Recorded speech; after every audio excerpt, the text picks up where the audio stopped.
This is 107. The Point. Please press button now. No, number 1. This is Sports Talk with Phil Kornbluth, Chris Bergen, and Pat Daniel. Sports Talk is heard across the state on radio affiliates of the Sports Talk Media Network and is streaming live on SportsTalkSC.com, as well as Twitter, Facebook, and YouTube.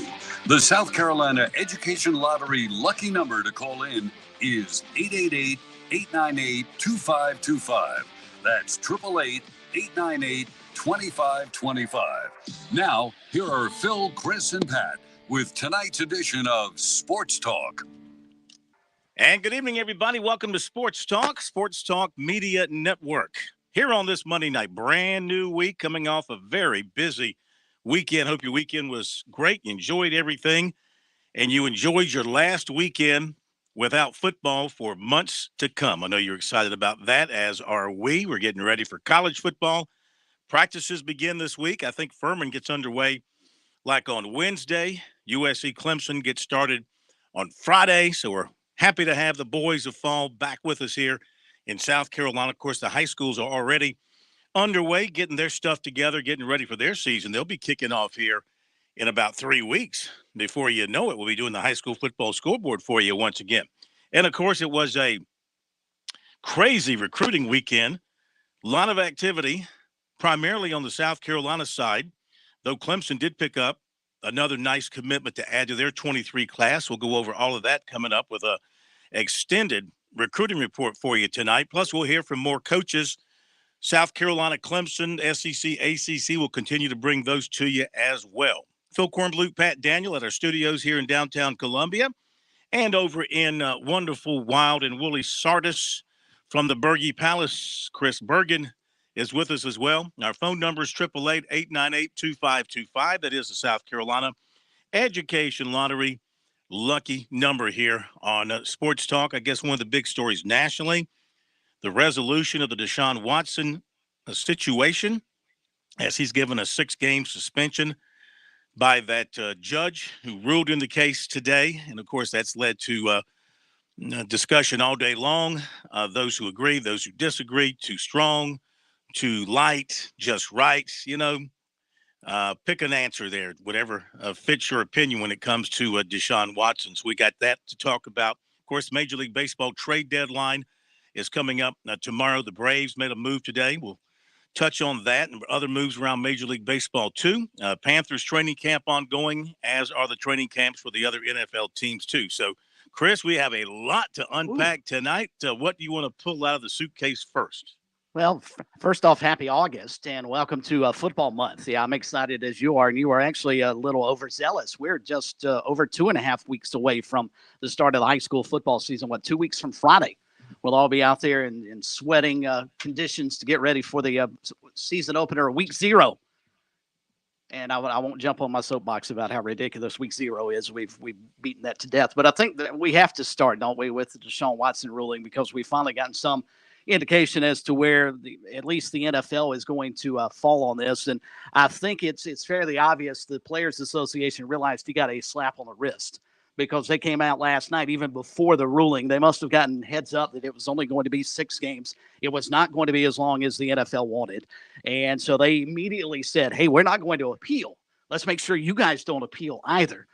And Phil, I've come full circle on this. I don't know which way to fall, because he's gone through the criminal side of it, at least, with 2 grand juries who failed to indict him. So there's really no criminal side of this coin. So there's the argument to be made, all right, why is he being suspended at all?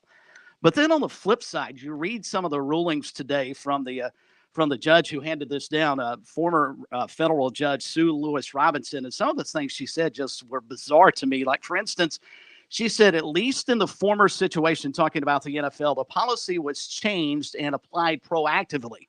Here, with regards to Deshaun Watson, the NFL is attempting to impose a more dramatic shift in the culture without the benefit of fair notice to and consistency of consequence for those in the NFL subject to the policy.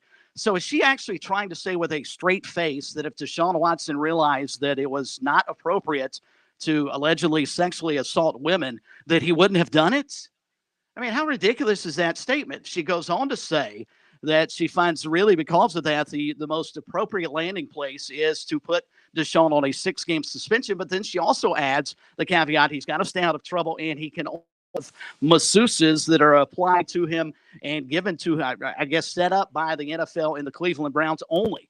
She's almost saying he's a danger to society without saying he's a danger to society.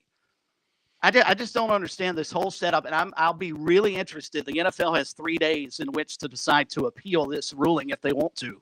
The NFL Players Association has already asked them not to. I'll be really curious to see how the NFL falls on this, if they will accept the 6-game suspension, considering they wanted an entire season, and they wanted a fine attached to that as well. Yeah, and financially, he really doesn't get stung by this. He does not lose any of his roughly $45 million signing bonus. He got $15 million of that bonus yesterday. He also, remember, for this year, only signed a $1 million contract. And so he only loses a few $100,000 from that. And I think they had that in mind when his contract for this year was written in such a way that it was so small. And instead of having the full amount and having that being tapped, now you're only tapping $1 million. So, or, taking the percentage out of that. So that, that kind of works out in his favor. And I mean, people going back and pulling out other NFL cases where, this guy got a season-long suspension because of betting on football. And this guy got this much because he was a vehicular homicide, whatever the case may be that football players have gotten into over the years. And the NFL has handed down punishment. I mean, there is no rhyme or reason when it comes to what the NFL does with their punishment system. It's sort of like a case-by-case situation, and whatever the commissioner feels like doing and he has the support to do, he will do it. I don't know. I'm like you. This is a situation where I wished – I mean, the fact that the 2 grand juries in 2 different counties didn't indict really puts me in a position where I don't think that if he's not guilty of something by the law – and I know you got 24 different women making accusations. Okay, and 23 of them have reached some sort of monetary settlement with him, or some kind of a settlement with him. 23 of the 24. So these always raise questions in my mind. Number one, if you were seriously assaulted, injured, whatever, why would you take the money and shut up? Why wouldn't you pursue it? Number two, if you have evidence, if there is strong evidence of such, why would 2 different grand juries in 2 different counties not offer up an indictment?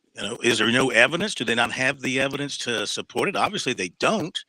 So it comes down to a lot of he said, they said, I guess. Yeah. And I'm not comfortable hammering somebody over that. You show me the evidence. If he had been indicted by either one of those grand juries and they had photos or video or audio, something that you could sink your teeth into and say, yeah, this pretty much proves it, then I'd be for dropping the hammer. But they don't have that, and they haven't been able to prove it. And there's a large number of women. It's more than coincidental. You just can't say it's coincidence. It's more than coincidental that some things went on. But I also have a problem with people who make allegations of legal impropriety and then take the money to go away. What does that mean about your belief system and what you were claiming?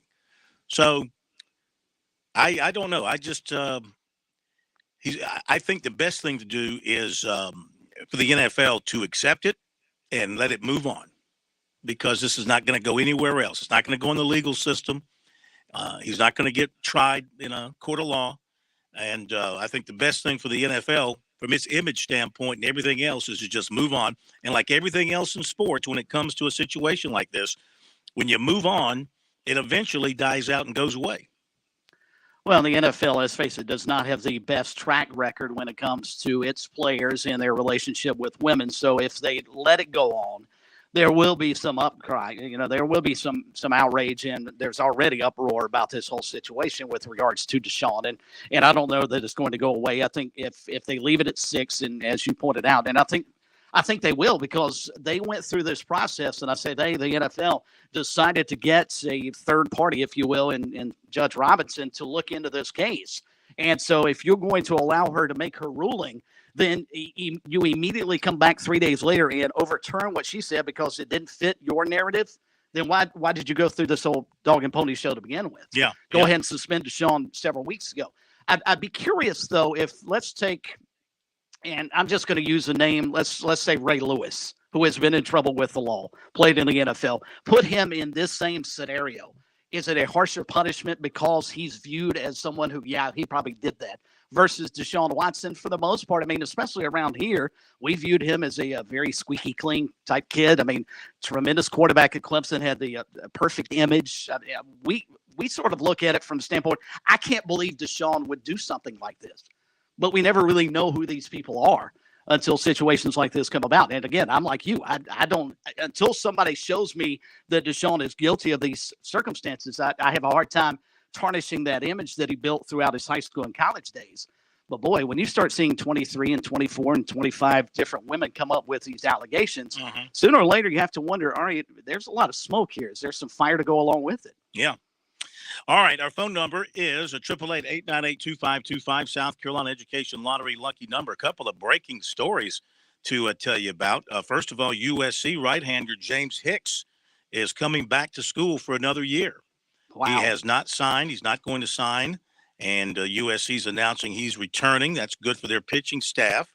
Last season, Hicks was 0-1. And remember now, he had the arm injury. He was 0-1. He was going to be a starter. He appeared in 2 games, started both of them, only pitched 7 innings, and then went down with the arm injury. So he's coming back. We'll see how healthy he'll be. But that's if he's good to go, that's going to be a bonus for the South Carolina pitching staff.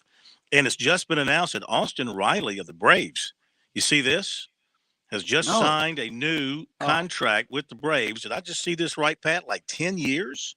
Did I see that right? 10 years, $212 million. Woo-hoo. He's worth every penny. That's a heck of a signing by the Braves. I'm actually a little surprised they gave him that much money. Let's not forget the fact that they're paying Ronald Acuna Jr. I believe he was 9 years, $99 million. So he got $11 million a year. Austin Riley here, 10, 20, 212. That's $21.2 million a year. So they're paying Austin Riley twice as much as they're paying Ronald Acuna Jr. Food for thought. The Pirates did sign the former Gamecock pitcher Julian Bosnick, left-hander, who was going to transfer to Arkansas. But I guess he goes down as a Gamecock then. He never made it to Arkansas, so he counts as a Gamecock in Major League Baseball. 14th round pick, left-hander. He, too, missed all of last season with an arm injury. You remember that. They severely missed him last season.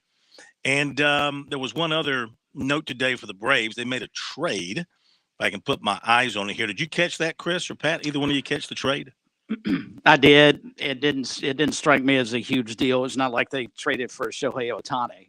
But, well, they they did designate Robinson Cano for assignment. Yeah. They acquired Ahir Adrianza. I'm not familiar with him. From the Nats for outfielder Trey Harris. And they assigned Robinson Cano, designated him for assignment. So that was the other move I've seen today for the Braves. All right, let's hit the break, and we'll come back and take your phone calls. Your thoughts on the Deshaun Watson ruling, plus, of course, over the weekend. A great weekend for South Carolina, even though they had a little bump in the road that might just be a temporary bump in the road with a decommitment. But they picked up, really 4 commitments going back to Friday, but 3 on Saturday and Sunday combined. And Clemson, of course, picked up a talented safety on Sunday as well. We'll go over all that in recruiting coming up. But your phone calls are next here on Sports Talk, 888-898-2525. The number, back in a moment.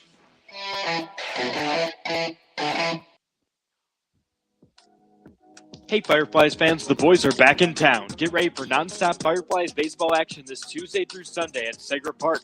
Catch a Miller Lite $2 Tuesday, White Claw Wednesday, Budweiser Thursday, Freebie Friday, Saturday night postgame fireworks show, or a Sunday fun day with postgame kids run the bases. There's something fun for everyone at the ballpark. Get your tickets now at firefliestickets.com. Columbia Fireflies baseball is fun for all. Peanuts and baseball, the perfect pair. There's nothing better than enjoying a bag of crunchy, great-tasting in-shell peanuts washed down with your favorite beverage of choice while cheering on your baseball team. This summer, grab a bag or two of delicious protein-packed Virginia Carolina's grown in-shell peanuts. America's favorite snack and America's favorite sport. A match sure to please. This message is brought to you by Virginia Carolina's peanut farmers. To learn more about peanuts, visit the website aboutpeanuts.com. That's right, aboutpeanuts.com. Enjoy a bag of peanuts today. We understand how important it is to have transportation you can rely on. So no matter what the road ahead brings, we'll be there, offering you and your family the support that's made Farm Bureau Insurance a trusted name for nearly 70 years. You deserve more. You deserve a promise. Learn more at scfbins.com. In Irmo, call me, Alex Satterfield, at 803-749-9171. Summer weather has arrived in South Carolina, and you know what that means. Sweet, tasty South Carolina peaches are hitting shelves near you. Most people tend to think of Georgia as the peach state, but South Carolina is the East Coast's top producing peach state, so we know a thing or two about a great tasting peach. The next time you're in the grocery store or local farmer's market, keep an eye out for those sweet, tasty, certified SC peaches. Discover more about the tastier peach state at scpeach.org.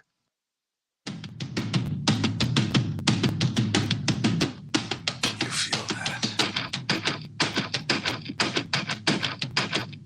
Oh, shit.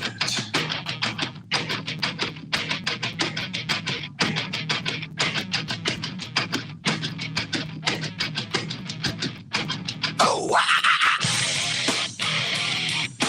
Phone number 888-898-2525. South Carolina Education Lottery.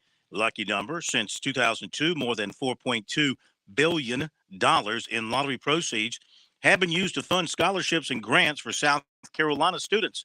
Learn more about the lottery's impact at southcarolinaeducationlottery.com/educationwins. That's sceducationlottery.com/educationwins.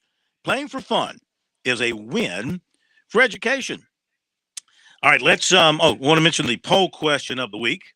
It's a new poll question, and I kind of like it. Kind of a fun poll question.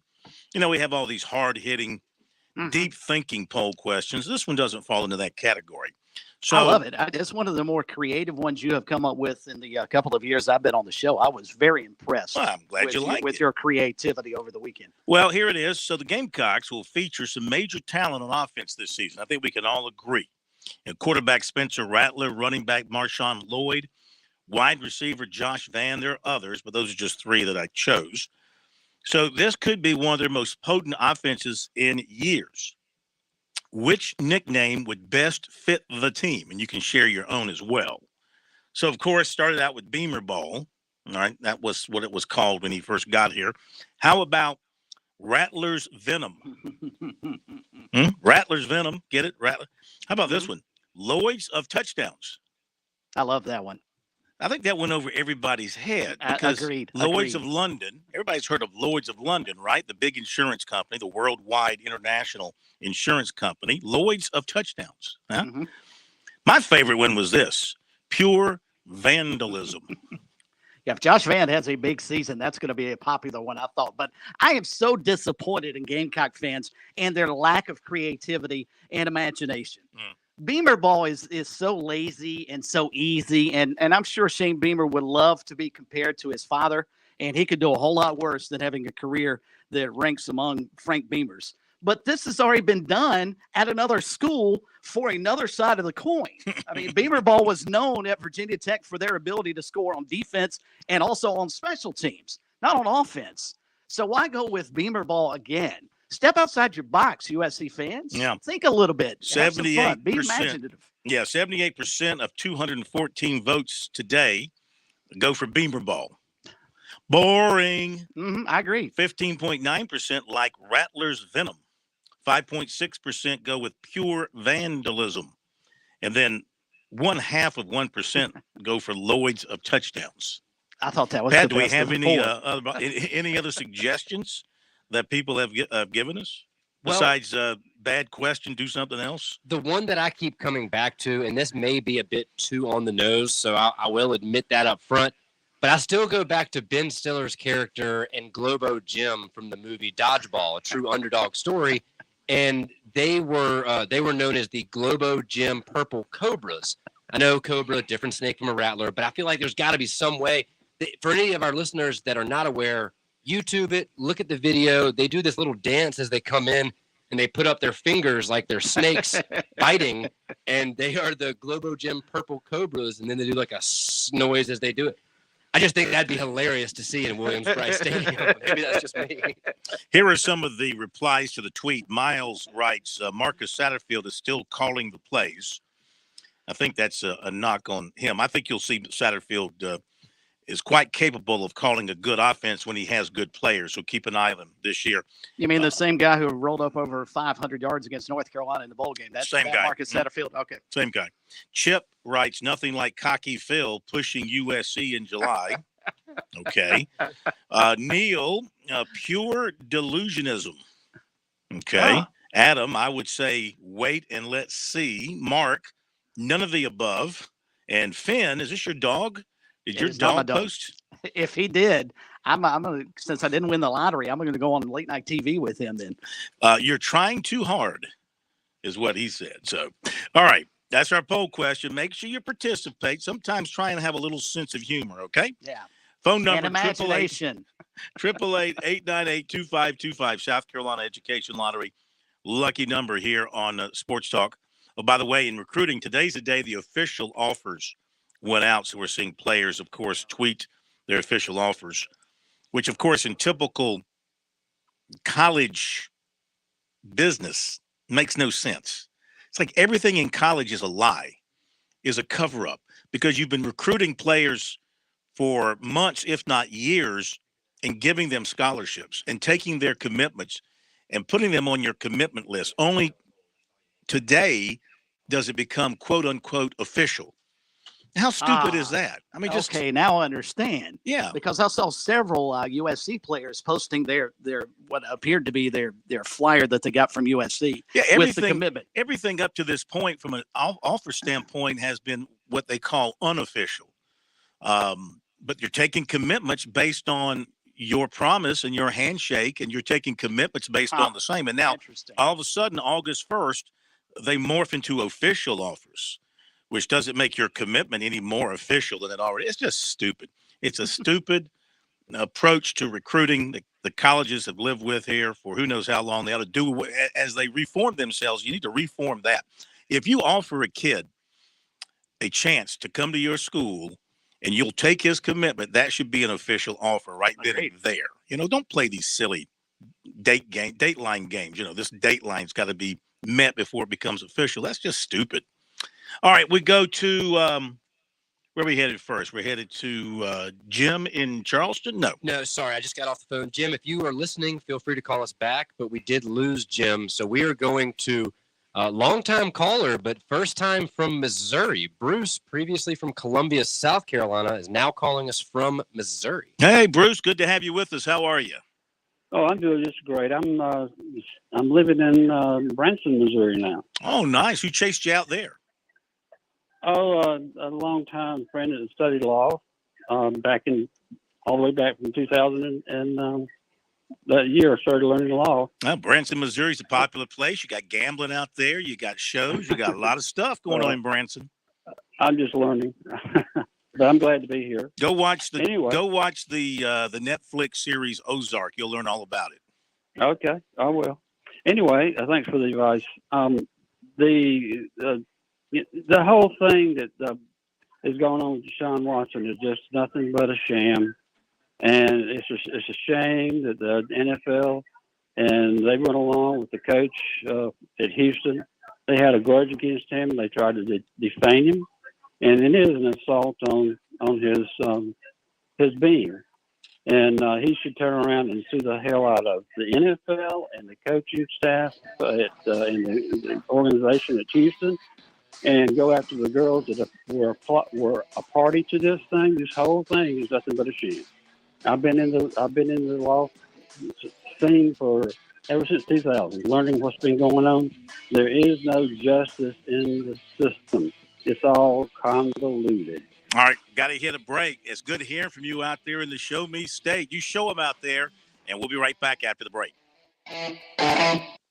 On Point Weather is made possible by our friends at Palmetto Citizens Federal Credit Union on 107 The Point. And here's tonight's forecast. Muggy this evening with a low temp of 75 tomorrow, much like today with a hot 96 as our high temp to go with a mix of sun and clouds. There is still a 20% chance we get a shower in the afternoon or evening. Wednesday, the rain chances double with a cloudy day and high of 94.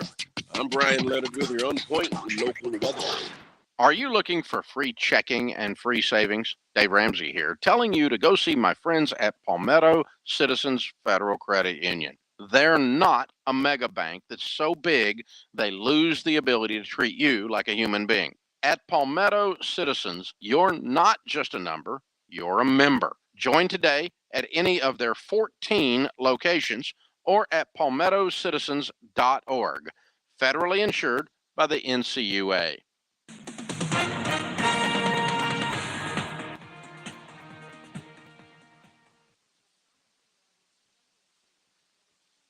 In Afghanistan, according to 5 people familiar with the matter.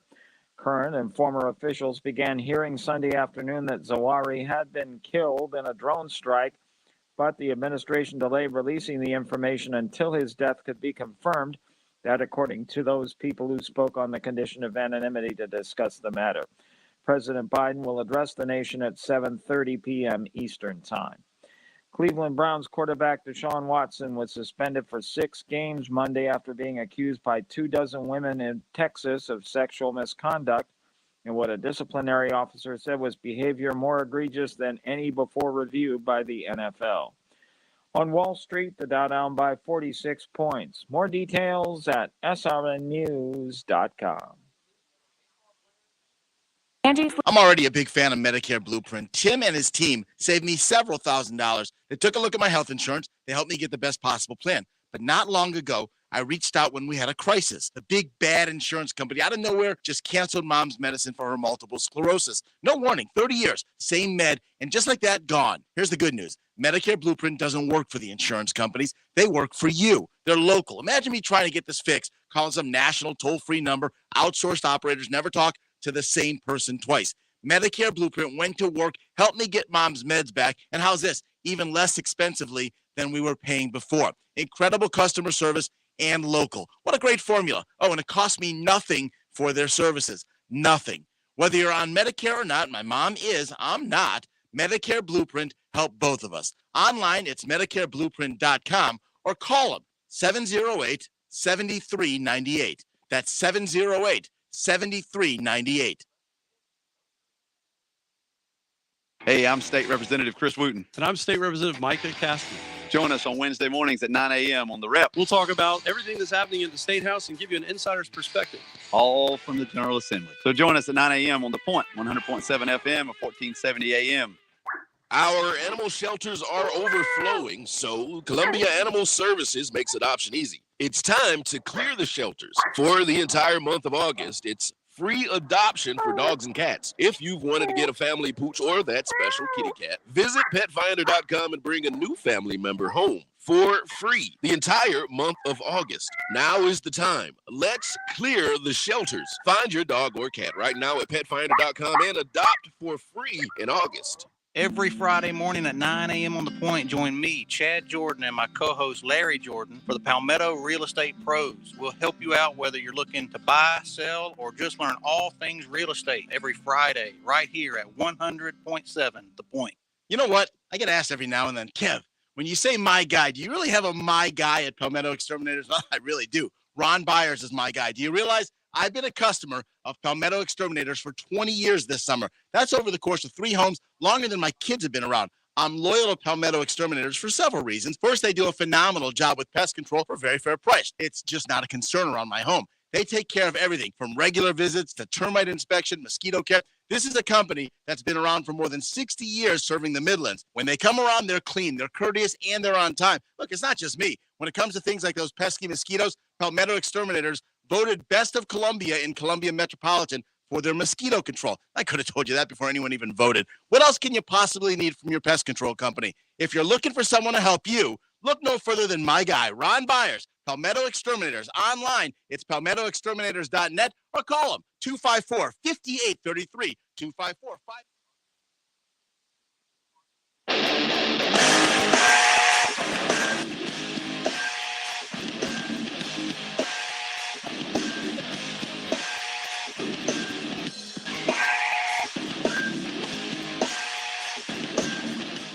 Back on Sports Talk here on a Monday night. Good to have you with us. Phil Kornbluth, Chris Bergen, and Pat Daniel. Phone number 888-898-2525. South Carolina Education Lottery. Lucky number here on the program. Catch up on a few other notes and get back to more of your phone calls. Going to hear from USC defensive coordinator Clayton White here in just a little bit, and some other coaches as well. Full recruiting report coming up as well tonight. And we'll talk some Fireflies baseball. They had another good week. They're still very much in the playoff hunt in the second half of the Carolina League. Right now, we got some open phone lines. You want to jump on board? 888-898-2525. South Carolina Education Lottery.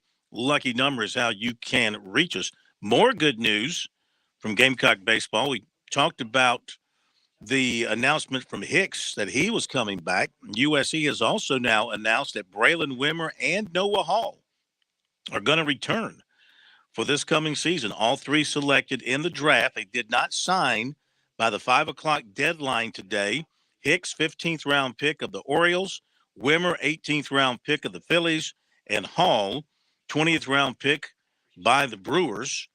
Julian Bosnick, Josiah Seitler, they were selected, and they signed with Pittsburgh last week. And also Colin Burgess signed as a free agent with the Tigers, which means, you know, he was in the transfer portal. So he goes down as a Gamecock, too. He's another one. Yeah, no doubt. Nobody else can claim him. So that's good news for South Carolina that these guys are coming back. They must think that the future is brighter for them for another year in Columbia, improve their own draft stock, and maybe play on a team that'll be much better and much more competitive than they were this past season. Can't imagine in their minds they could be much worse. And obviously all of it's going to be with guys like Noah Hall and James Hicks in particular, especially Hicks, is they've got to stay healthy. If they go through another season like they did last year, I mean, they're not going to win a whole lot of ball games. You've got to have your frontline players available, and USC, especially on the pitching side of the coin, did not for a good bit of the season. They've got to be healthier, you would anticipate, next season than they were this past year. All right, some more watch list news. Lombardi Award watch list from Coastal Carolina. Defensive end Josiah Stewart and center Willie Lampkin.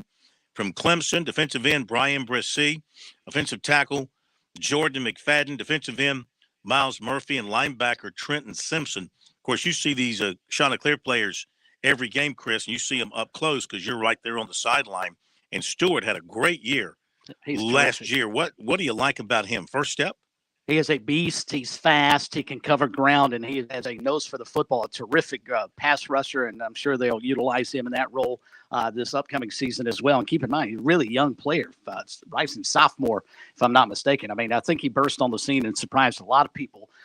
So I think Coastal's in really good shape with that kid back and deserves to be on a mini watch list. And Willie Lampkin on the interior side of the offensive line, probably undersized, but really solid at what he does. And that Coastal offensive line took a lot of grief for being the Mighty Mites. They sort of accepted that role and took on that mindset. All right, we may be undersized, but we're going to outwork you. And for the most part, they sure did for most of the season. So those are two good anchors on both sides of the lines of scrimmage for Coastal when they're going to face a really good team to begin with and have to stop the run in Army to open up the season. The Bednarik Award watch list, and you have USC corner Cam Smith, and from Clemson, Brissy, defensive end Miles Murphy, and linebacker Trenton Simpson, and from Coastal, Josiah Stewart. So he is certainly getting some national acclaim. Stats Perform FCS preseason All-American team, 2 from Furman. On the second team, tight end Ryan Miller, offensive lineman Anderson Tomlin. Of course, like I said, they will begin practice on Wednesday. Coastal Carolina baseball player signing a free agent deal with the Detroit Tigers. And this would be, let's see here. This would be Tyler Johnson signing with Detroit as a free agent. Pretty good power hitter for them. Batted from the left side. So I think a solid move for him. Finished 357 this year. Hit almost 20 home runs and 61 RBIs. So he knows how to drive the baseball for sure. Led them in a lot of different categories. Former Gamecock corner J.C. Horn at practice today for the Panthers. They're easing him back in, but he is off the PUP list after dealing with some foot soreness. So he's back in practice. Bring him along. Got to keep him healthy, man. You get J.C. Horn right, that really shuts down one side of your defensive, that little quarter of your defense. If you get him healthy, they need to keep him on the field. Bad news at Tennessee. They have lost sophomore running back Lyneth Whitehead for the season with an upper body injury, possibly to replace him. They haven't signed him, as far as I know. He hasn't agreed to go there yet, but former Clemson running back Lynn J. Dixon was in Knoxville yesterday for a visit as he's looking for his third home. Where'd he go? He went from Clemson to West Virginia, I believe. Never played a game at West Virginia. Now he's on the move again and could end up wearing orange once again if he ends up there in Knoxville. This is interesting. As Amazon continues to try to take over the entire world, Amazon reported a 7% increase in second quarter net sales to $121.2 billion. That beat the analysts who had it pegged at 119.09. You're saying, well, what does it got to do with sports? Well, they're getting in, of course, into the NFL business. They've already got the Thursday night package, and they're bidding for the NFL Sunday ticket. Now, like all of us, we love the NFL, but I am not going to subscribe to Amazon to watch the NFL Thursday night package. I'm just not going to do it. And I happen to be a direct TV. It will still be on Fox and CBS, right? I mean, they're not going to take it off linear TV to put it solely on Amazon, are they? No, I don't believe it is. I think they have exclusive Thursday night coverage. Double check me on that. I'm pretty sure Amazon ain't paying that kind of money to share it with anybody else. Yeah, and they're bringing in the new highly touted crew just to do that. No, I think they have it to themselves. But the other thing I was going to say is I'm a direct TV subscriber, and I've had the Sunday ticket, and I got a flyer in the mail last week saying, as a direct TV subscriber, they're giving me Sunday ticket for free this year. Oh, that's nice of them. Well, I mean, I guess they're losing it, possibly to Amazon after the season. The contract with DirecTV ends this year. So I guess, I don't know if they're doing it I don't know if that helps them in their attempt to try to keep it, or they're just saying the heck with it. You can have it as a subscriber, but I was very happy to get that. I've been able to get it for free anyway in recent years by threatening to leave and using that as a bargaining chip.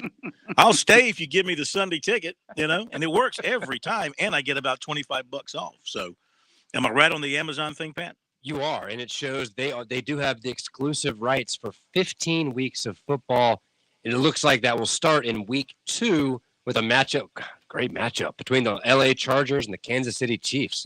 Yeah, that'll be quite a way to open. I mean, would you subscribe to Amazon to watch it? Would you? No. Would you pay it? Not at all. No. I already subscribed to it, so I'll watch it. But what's more impressive, and I'm sorry, I just jumped over there, Chris. No, you're good. Is this duo they're going to have in the booth? If I'm reading this right, Al Michaels and Kirk Herbstreit. Yeah. That is a powerful duo. I mean, I might watch it just to hear the two of them together. And see, here's what's frustrating. We used to have NFL radio here in the PD. We don't anymore. That's where I would have gone if the Panthers were on. Of course, we do have Panthers affiliate here in town, but I would have just listened to the games. Yeah. I'm still a radio guy at heart, and I'd rather listen to the games than watch them on television, but I am not going to pay streaming money so I can watch a Thursday night football game. Yeah. Don't worry, guys. We can share passwords. I got you. Oh, that's a good idea. That's a good idea. And one note here on Live Golf from Darren Rovell, who, of course, covers business and sports. So it says here the $75 tickets to Live Golf tournament up in Jersey this week were selling on the secondary sites for $1. And some tickets bought featured the name of Live Nation executives. The Saudi investment fund, which backs Live, owns 5.7% of Live Nation. I guess are they saying that those people were putting their tickets up for sale for $1 on the secondary market. I mean, look, the winner, Stinson, he took home $4.5 million. He's like, okay, man, you can criticize me all you want. You can hit me with every barb you got. I just took home $4.5 million for 3 days work, and I didn't have to get up early one morning to do it or late in the afternoon. It was, all a shotgun start and real easy, real convenient. He's probably laughing all the way to the bank for any of the critics of this Live Golf Tour, Pat. So there is a very popular meme for those of our listeners out there that know what those are. And it's Woody Harrelson. It's from the movie Zombieland, but it's the point behind it is it's often used in situations like this. You can talk all you want to these players, and they're just going to wipe away their tears with $100 bills. And that's what he does in this meme. It's Woody Harrelson basically being like, "Oh no, you're talking down to me. Let me cry a little bit," and then just wipes it away with hundreds. That's what these Live Tour guys are doing. Yeah. Well, I think it's an indication, too, to Pat's point, that Hendrik Stenson wasn't concerned at all about losing his captaincy for the Ryder Cup so he could go play in Live Tour. The Europeans announcing today that Luke Donald is going to take over in that role for the upcoming Ryder Cup and captain the European team. But Stenson said, that's fine. I'll go make all this money and go perform well. So until I think we start seeing they're unable to participate in the majors and in particular the Masters, I'm not sure you're going to stop this flow of players going from the PGA Tour over to the Live Tour. Yeah, that's going to be the key announcement, as MJ Ward has pointed out to us several times, is when the folks at Augusta, and because it's a invitation event. I mean, they invite you, even though you win and you have exemptions of some, and you win on the tour, you win the Masters. They still that gets you into the invitation eligibility list, and then they invite you from there. It's every year. It's invitation list. Invitations go out. So, and they're private. They don't. They can, as they have proven in the past, the Masters, they don't fall to political pressure one way or the other. You want to boycott their sponsors? They just won't have any sponsors. Sure. They'll just play the tournament without commercials. They've done it before. So they're in the catbird seat there as far as deciding their future with these golfers. And guys, former Clemson Tiger Turk Pettit, former individual NCAA national champion. This is his first year as a professional, or technically he turned professional 2021. Point being, he finished tied for sixth this past weekend, won $648,000. He has now made basically right at exactly $900,000 in 3 events.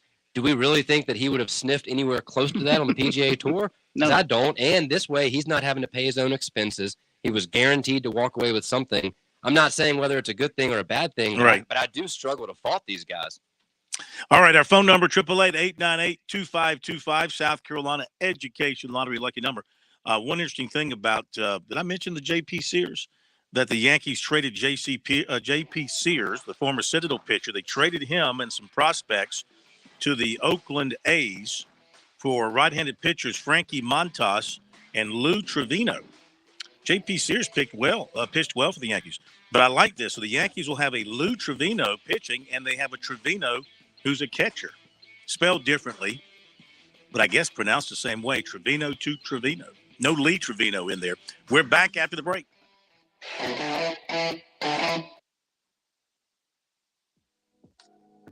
Hey Fireflies fans, the boys are back in town. Get ready for nonstop Fireflies baseball action this Tuesday through Sunday at Segra Park. Catch a Miller Lite $2 Tuesday, White Claw Wednesday, Budweiser Thirsty Thursday, Freebie Friday, Saturday night postgame fireworks show, or a Sunday fun day with postgame kids run the bases. There's something fun for everyone at the ballpark. Get your tickets now at firefliestickets.com.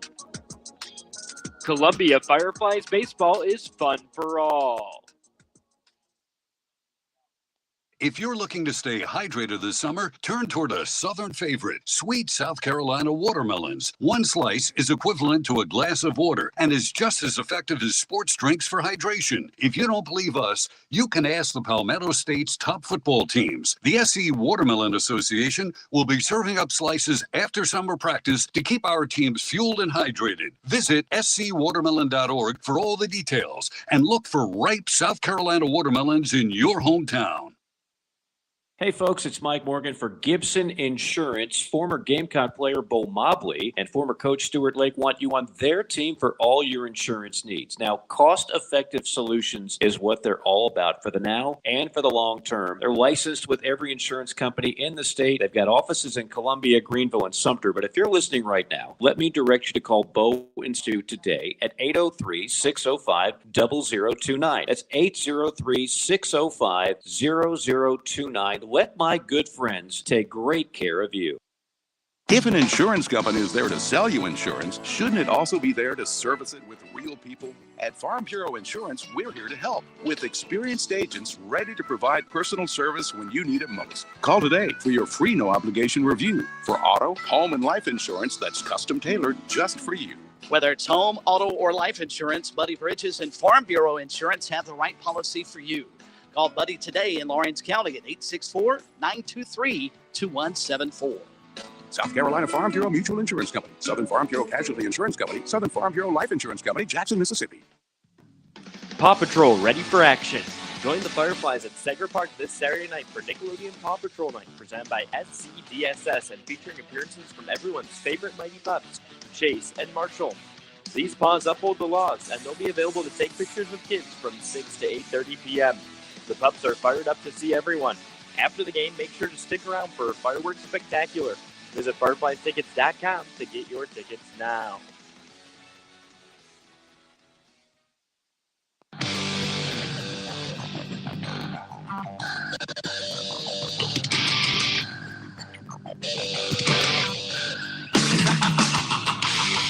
One more note here on the Deshaun Watson case. Sports Illustrated reporting, and this would be Albert Breer, NFL writer for SI. He reported that as they were leading up to the hearing and the ultimate announcement today, that the sides tried to work out an agreement. Said that the league made an offer. He's told a 12-game suspension and a fine close to $10 million.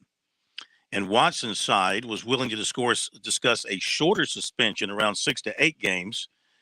In the end, the league union and the Watson camp never came close to a resolution, which left it up to the judge to rule.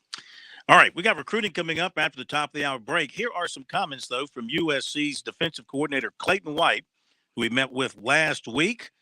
And let's catch up with him as he talks about getting this defense ready for this year.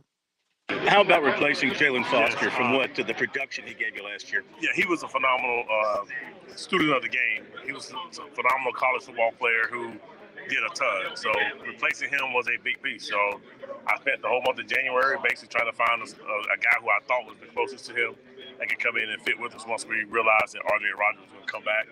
We found Devontae Reed, and we feel like Devontae is another older guy. No one's the same person, but he's the closest thing that we can find. He's a good football player in his own world, but Foster was definitely a tough replacement. What made Foster so good? Just the fact that he was his retention from coaching, his ability to retain plays from previous things and not make the same mistake over and over again. He was just a good player. For you personally, how valuable is a year of going against SEC coordinators and offenses? That's a great question. It has made me grow as a football coach more than any. As far as growth, as far as just understanding, football, college football at a higher level. I thought I knew a lot, and then you go get some of these coaches in this league, and you're like, okay, I learned more. I'm only trying to get better, but it was big time. Somebody asked me what's been the biggest difference in the SEC, and I said the coaches that we face. And I feel like there was times where you got schemed up, and you better have an answer, or it can be a long night. And that's the challenge of coaching at this level. It's almost, closest thing to the NFL. You had to be really happy then the way you finished the last game. Absolutely. Yeah. I was happy the way we finished the season. We was up and down for the team, but I feel like you saw us getting better throughout the season. You saw us making adjustments. You saw us taking challenges on and going against some teams that probably thought they were going to come in and beat us up on a Saturday night, and end up being the other way around. What's a fair expectation for Jordan Burch this year? To me, I want Jordan to be himself. I want him to he's a talented guy. His talent will take over at some point, but I want him to come in and be an everyday football player. Don't rely on your talent. Expectations for me will be, he starts, all the football games, and he plays the run and plays the pass at a high level, and he's an impact football player. Did he just find himself behind a couple of guys who were older and really good defensive ends? That's all it was. That's what kept him out. That's all it was. No problem. The thing with him was he was behind J.J. Aaron Sterling, and I think he averaged 30 plays a game. So he probably would have been got 15 or 20 more if he was the starter. So like we split time. He was just behind some older dudes that's been here. It wasn't because of his skills, but he probably should have played a little bit more. But that's gone. So it's over now. It's time.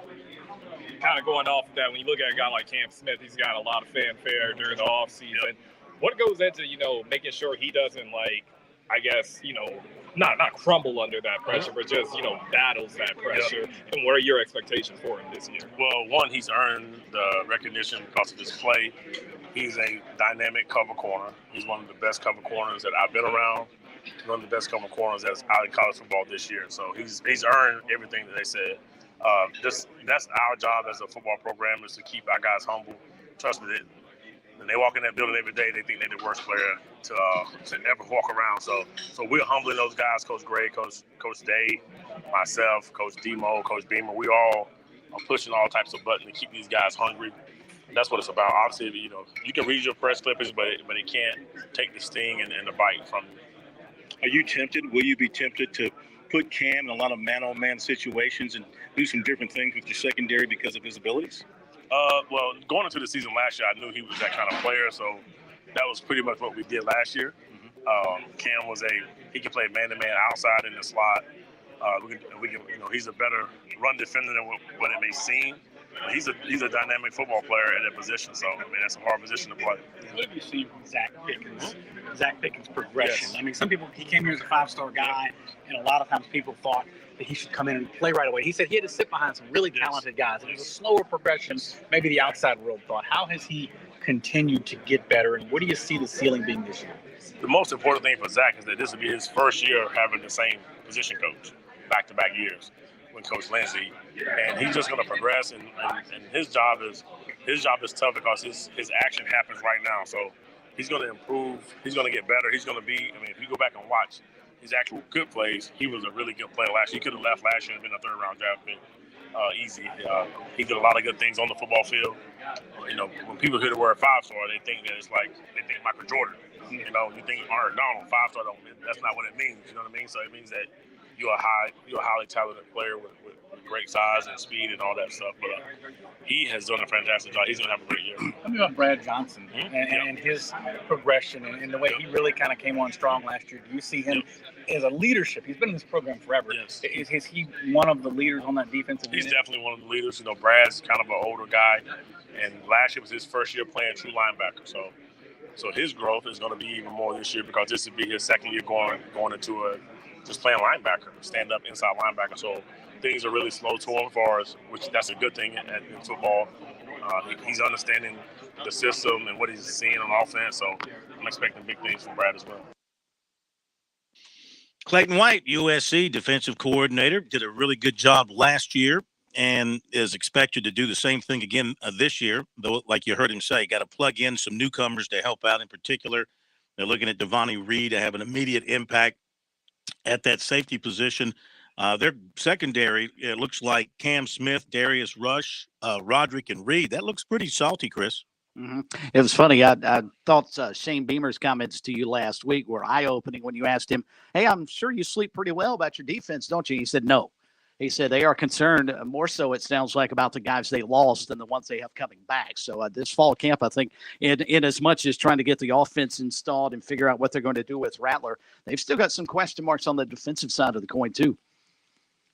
Yeah, up front, of course, they lose the two ends. And in particular, J.J. Inabari was, he was fantastic.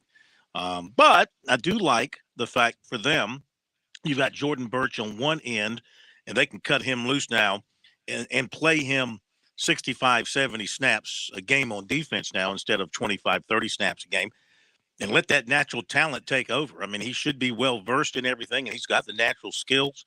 And then Jordan Strawn on the other side was a guy that came out of Georgia State as a transfer after leading the nation in sacks. Should be able to do some good things from that side. The linebacking core looks really good with Johnson and Green and Kaba and Debo Williams in particular. So, Yeah, they did lose some good guys, but and we should mention guys like Tonka Hemingway and Alex Huntley, have a chance to really step up and be major contributors. So I like the look of this defense. Back after the break here on Sports Talk. By the way, before we do what's supposed to happen here, thank you for pushing the button. I thank you. Programming thanks you. America thanks you. WQXL Columbia, W264DF. Grills, outdoor kitchens, fireplaces, summer sizzle starts with Bart. This is 107 The Point. Breaking news this hour from townhall.com. I'm Keith Peters reporting. President Biden will address the nation in the coming hour following what the White House says was a successful counterterrorism operation. Officials say the counterterrorism operation took place in Afghanistan over the weekend on an al-Qaeda target. The White House says there were no civilian casualties. We'll learn more details soon from the president, who will speak from the balcony off the White House Blue Room as he remains in isolation in the residence with a second round of COVID-19. That's White House correspondent Greg Clugston. The Associated Press is reporting that the action concerned the killing of al-Qaeda leader Ayman al-Zawahiri by drone attack. It's still not known if House Speaker Nancy Pelosi will visit the island nation of Taiwan following threats by mainland China that a visit would have serious consequences. National Security Council spokesman John Kirby says the U.S. is concerned that China may retaliate if Pelosi visits Taiwan. Put simply, there is no reason for Beijing to turn a potential visit consistent with long-standing U.S. policy into some sort of crisis or conflict, or use it as a pretext to increase aggressive military activity in or around the Taiwan Strait. Pelosi, head of one of three branches of the U.S. government, would be the highest-ranking elected American official to visit Taiwan since then-Speaker Newt Gingrich in 1997. The Supreme Court has certified its month-old ruling allowing the Biden administration to end a cornerstone Trump-era policy to make asylum seekers wait in Mexico for hearings in U.S. immigration court. It was a pro forma act that has drawn attention amid near total silence from the White House about when, how, and even whether it will dismantle the policy. On Wall Street, the Dow down by 46 points, the NASDAQ dropped 21. More on these stories at townhall.com. Relief Factor, pain relief that's natural, pain relief that works, and pain relief that attacks the source of the pain. That's the experience of tens of thousands of Americans who are taking Relief Factor right now. See their incredible video endorsements at relieffactor.com and then order your 3-week quick starter pack for just $19.95. That's less than $1 a day. Find out if it can work for you like it works for me by ordering your 3-week quick starter pack today. relieffactor.com, relieffactor.com. Be the next success story. What's for dinner? Burgers? After last week, no thanks. Avoiding foods due to fear of diarrhea, gas, bloating, stomach pain, or loose, oily stools? It may not be just stomach issues. It could be EPI, or exocrine pancreatic insufficiency. EPI can cause uncomfortable symptoms because it's a condition where the pancreas doesn't release enough digestive enzymes to break down food. But EPI can be managed. Use the symptom checker on identifyepi.com and talk to your doctor about your symptoms. That's identifyepi.com. Sponsored by AbbVie. Israel decides to withhold millions of dollars from Palestinian tax revenues. The latest from the Media Line's Felice Friedson. Israel will withhold more than $175 million from tax revenue collected on behalf of the Palestinian Authority as punishment for its policy of paying families of those captured while carrying out violent attacks on Israelis. Known as slave for pay, the PA's policy has been accused of inciting violence, particularly among those suffering economic hardship, and see the stipends as a means to provide for family, albeit from a jail cell. A number of those who have survived their attempts to kill Israelis have spoken of the policy as a financial last resort. Because Palestine is not a state, Israel collects certain tariffs and taxes for the Palestinian Authority. I'm Felice Friedson, Town Hall News, Jerusalem. News and analysis at themedialine.org and townhall.com. I'm Keith Peters. On Point Weather is made possible by our friends at Palmetto Citizens Federal Credit Union on 107 The Point. And here's tonight's forecast. Muggy this evening with a low temp of 75 tomorrow, much like today with a hot 96. as our high temp to go with a mix of sun and clouds. There is still a 20% chance we get a shower in the afternoon or evening. Wednesday, the rain chances double with a cloudy day and high of 94. I'm Brian Leonard with your On Point local weather. WQXL Columbia, W264DF. Grills, outdoor kitchens, fireplaces. Summer sizzle starts with Bart. This is 107 The Point. This is The Point. Make thepointradio.com.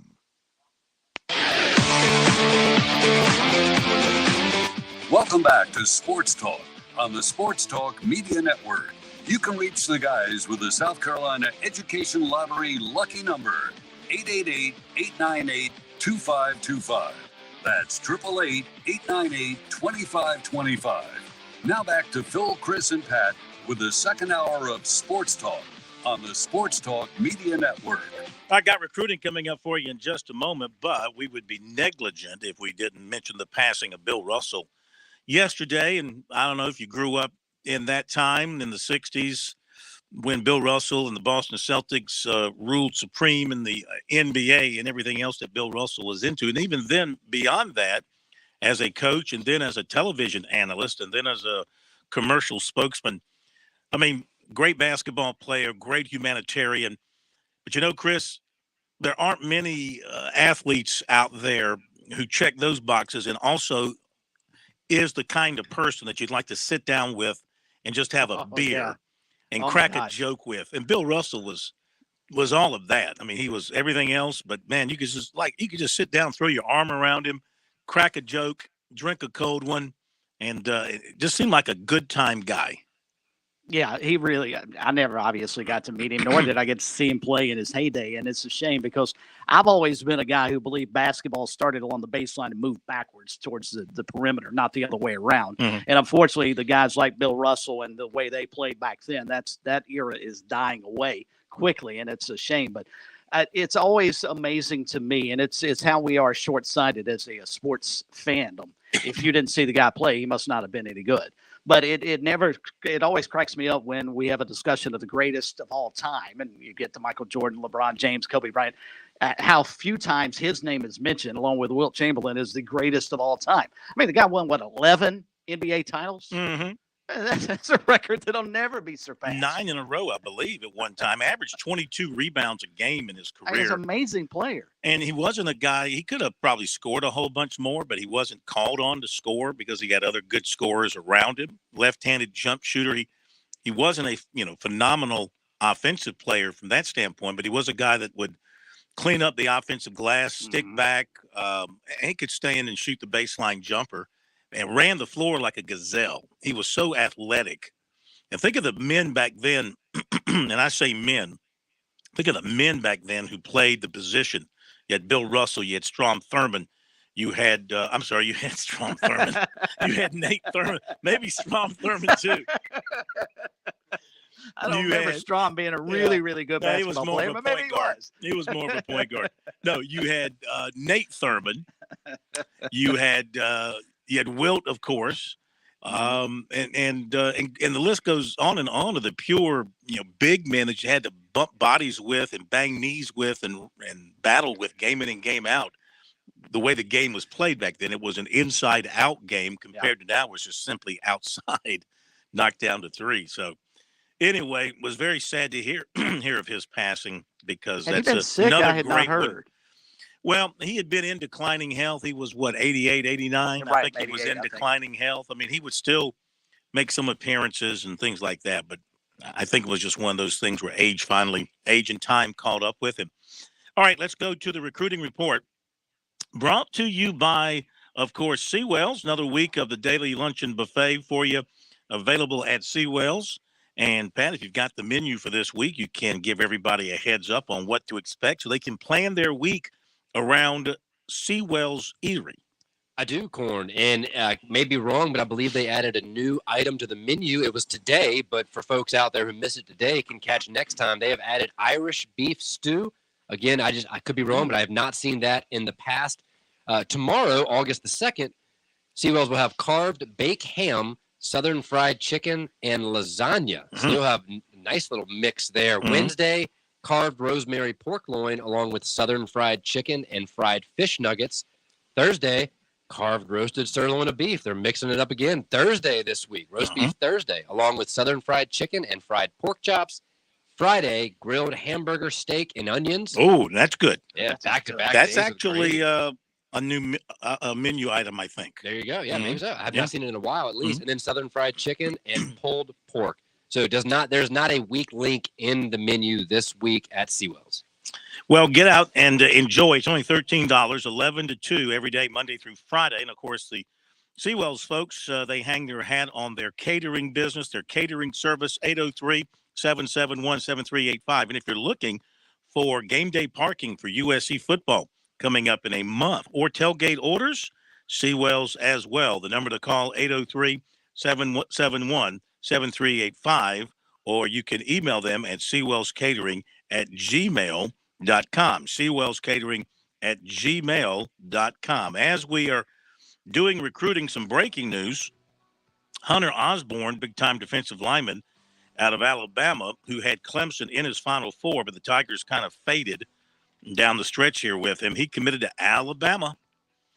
You cannot sell Nick Saban short and his staff short, man. They get it done.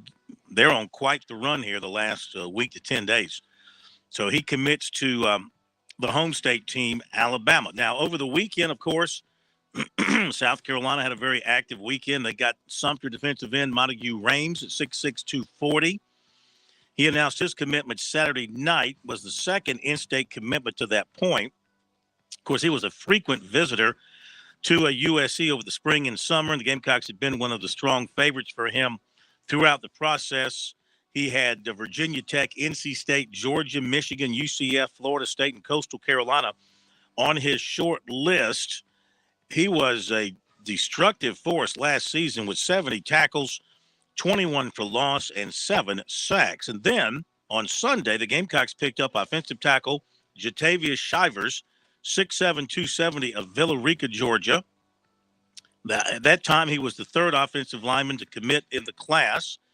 And he also had Florida State, Georgia Tech, Vanderbilt, Ole Miss on his short list. He was once a Vanderbilt commitment. Auburn offered him this past weekend while he was there on a visit, but he went ahead and stuck with his plans to publicly commit to South Carolina. Michigan recently offered, as did USF. So he had some good schools going after him. That's all I need to know. And then the Gamecocks landed offensive tackle Marquis Anderson from Dorman, 6'5", 280. That's a significant recruiting win for South Carolina, as they had to beat Clemson, LSU, and North Carolina. They all wanted him. This wasn't a case of anybody backing off. They all wanted him. And South Carolina doesn't have great history recruiting Dorman. That's been fertile Clemson territory over the years. And, of course, the way he did it was he picked up a bottle of syrup with the Gamecock logo, and he poured it on top of the pancakes, and he ate the pancakes. I got to give them all. No doubt. I'm not sure I've ever seen a recruit. And we've gotten some creative ones here recently. The kid that committed to Florida a couple of days back with the live alligators. Yeah. But the log cabin syrup, I think, is one of the better ones I've seen. That's very creative. They did a nice job. Had it at the church. It started right on time. Family was there, and friends, teammates were there, media there as well, and they pulled that off seamlessly. That's a big pickup for South Carolina. And so, with everything that's happened, the Gamecocks now have 15 committed in their class. Now, Clemson does not have an in-state player committed in their class, but they do have a bunch from Georgia, 8 now, after safety Rob Billings of Alpharetta, 6'1", 185, went public with his commitment. He was at the Clemson Cookout last Monday. He also visited in March, took his official in June. That was his only official. And at that point, he was pretty much set on Clemson. He said they recruited him very actively throughout the process. And, some schools sort of fell off with the relationship, but not Clemson. And the education was a big part of it, his relationship with Wes Goodwin and Mickey Kahn, that relationship very strong. So he's excited about the opportunity to go to Clemson and possibly play early. Florida State, Duke, Kentucky, Ole Miss, Cincinnati, Missouri, the others on his short list. He's the 18th commitment for Clemson. Now, the Gamecocks did have a little bump in the road yesterday. We'll see what happens here. Safety Cameron Upshaw, 6'3", 185 of Perry, Florida, announced a decommitment from the Gamecocks. He had committed on June 12th, choosing them over Florida State, Maryland, Arkansas, and Nebraska. Made an official to USC June 10th. That was his only official this summer. But he put on Twitter that after many conversations with family, friends, and mentors, he decided to decommit. He said, "This is a once-in-a-lifetime opportunity, and I look forward to doing things the right way." So I reached out to him to get a deeper explanation by what he meant about the right way.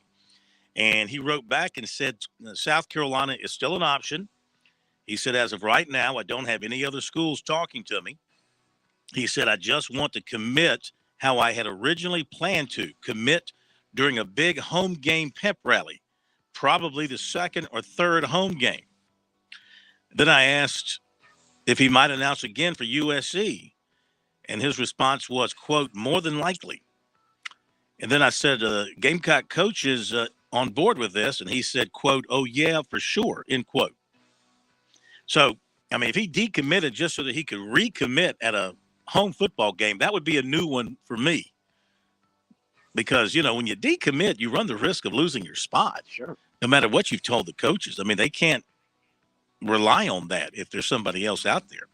Now, the Gamecocks have two safeties already committed to them in Zabin Sandy and Jalon Kilgore. Other offers for Upshaw include Penn State, Louisville, West Virginia, Mississippi State, Iowa, Cincinnati, Virginia, and Michigan State. Today, the Gamecocks offered a safety, Terrence Love, 6'3", 195 of Fairburn, Georgia. He's been an Auburn commitment since April. He was at the Big Cat weekend, over the weekend in Auburn. He has a strong offer list, too. Alabama, Georgia, Arkansas, Stanford, Notre Dame, Oregon, LSU, A&M, among others. 58 tackles, 3 picks last season. He's also a receiver and a track athlete running the 200 and 100 meters. He also caught 30 passes, 402 yards, and 5 touchdowns. Offensive tackle, Oluwatosin Babalade of Hyattsville, Maryland, ended up not announcing yesterday, as you certainly know. In fact, he came in over the weekend with his uncle for another unofficial visit to USC. We caught up with him after the visit, and he said that there were just some things that came up last minute and that he had to do some extra checking just to make sure everything was good. About South Carolina, he was talking, and he said, quote, it was good. I had a great time. It was mainly about the people. Yeah, I got that family feeling. I definitely ate a lot. He left Columbia around 1 o'clock Sunday morning and talked with Beamer a little bit more. And, Beamer told him that this is his home and that they'll be waiting for him. And Babalade said he's down to USC in Maryland. He's planning to announce a decision this week, maybe Wednesday or Friday. It's possible. I don't know for sure. I don't have confirmation, but he indicated to me yesterday that he might visit Maryland yesterday on the way home to Hyattsville, Maryland. Another player who put off his announcement Sunday, of course, was receiver Carmelo Taylor of Roanoke, Virginia. And no new date has been set. He's had USC, Virginia Tech, Penn State, East Carolina, West Virginia, Maryland, Liberty, and Old Dominion as his finalists. So we'll see what happens there. A player who made it into USC over the weekend for an official, 6'7", 300-pound Elijah Felipe, Lackawanna Junior College, native of Philadelphia. And we talked to him after his visit and asked him what he liked about Columbia, how it felt to be in South Carolina. He said, quote, I won't lie, the heat smacked me. I knew it was going to be hot, but it's a different type of hot. It's a little unreal. Yeah, these poor guys come down from the Northeast. They're not ready for the 95-degree heat and the 90% humidity. Anyway, other than that, he had a great time.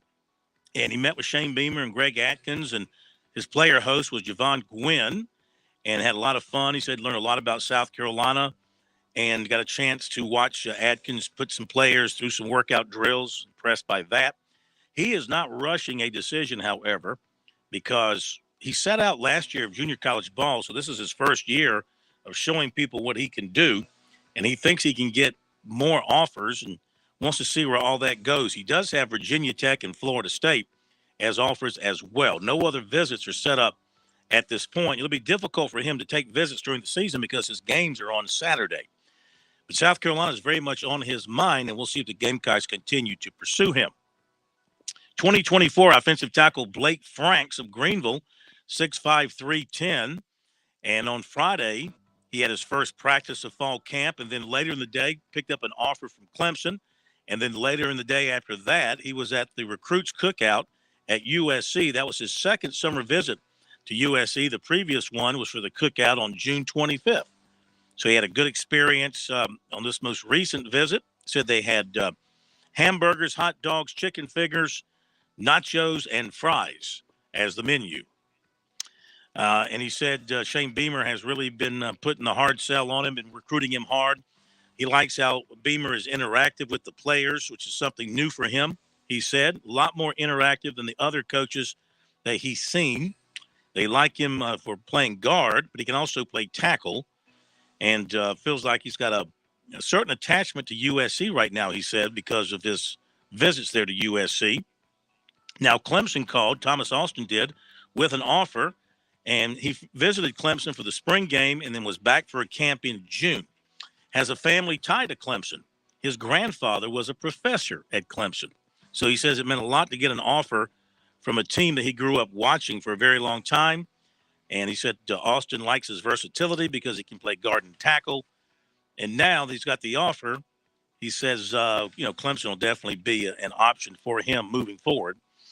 And then on Wednesday, of course, he was at Alabama and he was offered by Nick Saban. And he said that was very exciting and a bit of a surprise. And of course, he's impressed by everything Alabama has done with their offensive linemen over the years. So things are really picking up for him at this point in time. And he also has some offers from the likes of North Carolina, Penn State, Ole Miss, and he'll be a big-time prospect in the state moving forward. All right, some other non-committed prospects who confirmed that they were at USC on Friday night. 2024 receiver Mazio Bennett of Greenville. 2024 defensive tackle Mekhi Borough of Fairburn, Georgia. 2024 defensive tackle Heaven Brown Schuler. 2024 linebacker Sammy Brown of Jefferson, Georgia. Also in 2023 defensive end tight end Nicholas Harbor of Washington, D.C. He has a short list of USC, Michigan, Southern Cal, Miami, Maryland, Georgia, and LSU. He's also one of the nation's top sprinters, and he left Columbia to go to a national track event. And South Carolina in the hunt for him. Clemson and USC made the top 10 with 2024 cornerback Emilio Agard, 6 feet 170 of Philadelphia. The others on the list are Alabama, Michigan, Georgia, Notre Dame, Penn State, Miami, Texas A&M, and Tennessee. Clemson target center Connor Liu of Kennesaw, Georgia, plans to announce Friday night Auburn, Georgia, and Miami, the others on his short list. Camden defensive tackle Xavier McLeod was at USC Thursday, Georgia Friday, maybe into Saturday. And he tweeted Saturday that a top 3 and a commitment are coming in a few weeks, but no date has been determined. USC commitment linebacker Jaden Robinson was among the recruits visiting Florida Saturday. Defensive tackle David Hobbs of Concord, North Carolina, who has USC in his top 6, was offered by Georgia. He also has Alabama, Auburn, Michigan, North Carolina, and Tennessee, and Clemson is recruiting him, and he was at Alabama over the weekend. USC target defensive end Kelby Collins was at Florida on Friday. Oceanside collegiate tackle Monroe Freeling was at Georgia Saturday. He was at Alabama Thursday. This is good news. Clemson and USC target wide receiver Tyler Williams of Lakeland, Florida, says he's not talking to the media anymore until his announcement on September 27th. I applaud you, young man. Never took my call to begin with. He was at Georgia over the weekend. He also has Texas A&M and Ole Miss on his short list. One-time USC target tight end Javonte Connor of Kernersville, North Carolina, committed to Ole Miss. Daniel, cornerback Myson Kelly, offered by Virginia Tech and Charlotte.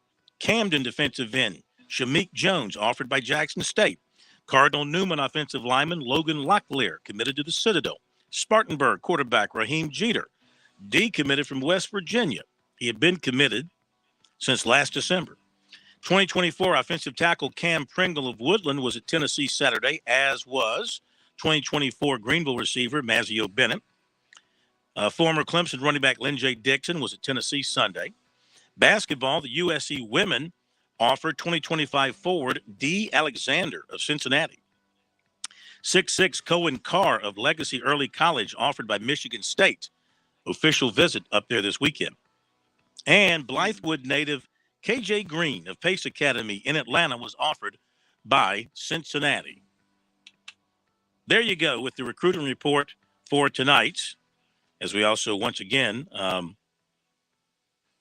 remind you of the commitment that just took place. Hunter Osborne committing to Alabama, a player that was on the Clemson short list. And there you go with the recruiting report for tonight, brought to you by Seawells. Anything to add, Mr. Bergen? I am astonished as to how many kids you got into that recruiting report. There's a bunch. 100? There's a bunch. Yeah. Well, you know what? It's a dead period for the entire month of August. And I am well, you know what? Let everybody concentrate on what's most important, and that's getting their teams ready for the season. All right. We'll be back after the break.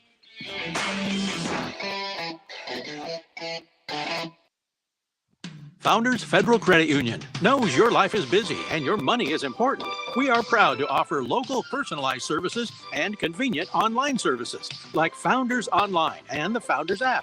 You'll love being with us as much as we love serving you. Visit relaxjoinfounders.com or one of our 37 convenient locations to see if you qualify for membership with Founders. Relax, win with Founders. Terms and conditions apply. Founders Federal Credit Union is federally insured by NCUA.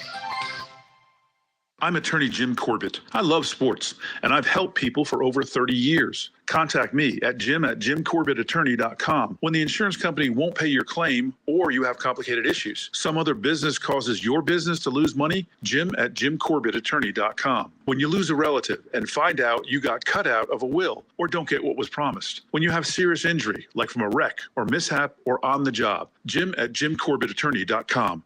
Peanuts and baseball, the perfect pair. There's nothing better than enjoying a bag of crunchy, great-tasting in-shell peanuts washed down with your favorite beverage of choice while cheering on your baseball team. This summer, grab a bag or two of delicious protein-packed Virginia Carolina's grown in-shell peanuts. America's favorite snack and America's favorite sport. A match sure to please. This message is brought to you by Virginia Carolina's peanut farmers. To learn more about peanuts, visit the website aboutpeanuts.com. That's right, aboutpeanuts.com. Enjoy a bag of peanuts today.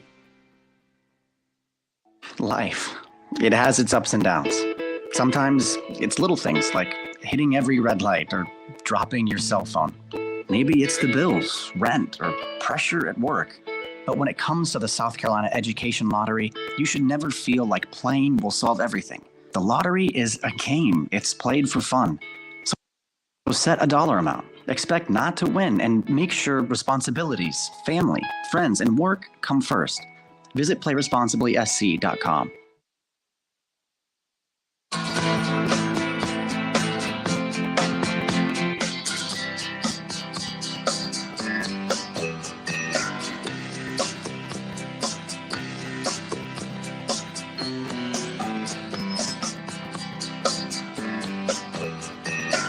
Now, you never know in baseball. The trading deadline is coming up, and things are moving quickly for the contending teams. And this is funny. This is typical baseball, though. Christian Vasquez plays for the Red Sox, right? Are we right about that? Christian Vasquez, he was taking batting practice, and he was traded. Yeah, he was with the Red Sox. I'm watching him there. He's with the Red Sox. He was talking to the media, taking batting practice, and he got traded to the Astros where they are playing in Houston tonight. So he just, like they said, he walked across the field and became an Astro.